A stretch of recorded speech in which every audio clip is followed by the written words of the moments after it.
Hello mga kabarya, welcome again sa channel natin, All Coins PH1611. Dito tayo sa 1 peso large type. Ito yung 1 peso na pisong kalabaw, large type ito. So 1990. 1990 yung hawak nating barya. Now, update muna tayo dito sa barya na hawak natin. Now, wala tayong updated na ngayon, ngayong buwan sa bariyang ito na 1990. Pero meron si Carousel PH, may seller dito na dalawa yung hawak niyang barya dito kay Carousel PH. Ito yun, Carousel PH. 1990 yung barya na hawak niya 3 months ago. So although matagal-tagal na rin, pero may seller tayo dito na 1990 Philippine 1 peso coin, penny coins 369. 900 pesos yung selling value niya. 900 for 2 pieces. So ito yung barya niya. Iwan ko lang kung bakit mataas yung selling value niya dito. So baka ito yung special sa kanya.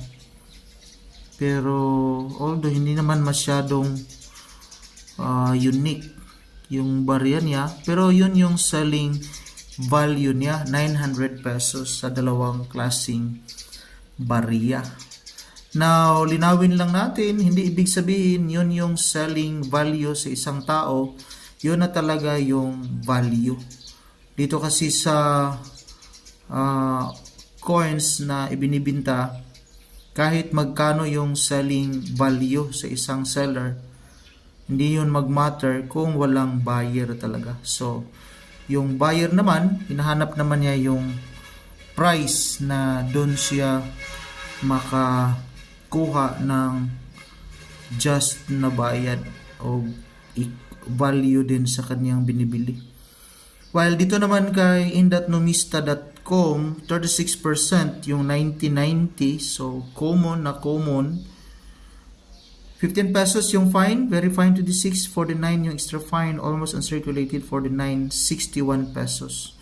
So, dito sa good at saka very good, walang value. So, wala talagang value except yung may good quality.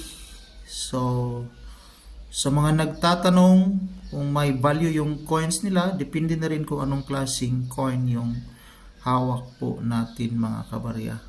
Kadalasan kasi yun lang yung mga coins na may good quality at saka yung may noticeable na unique na error.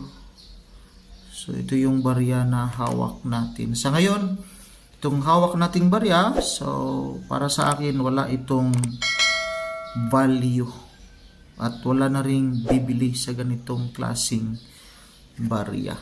Maraming salamat.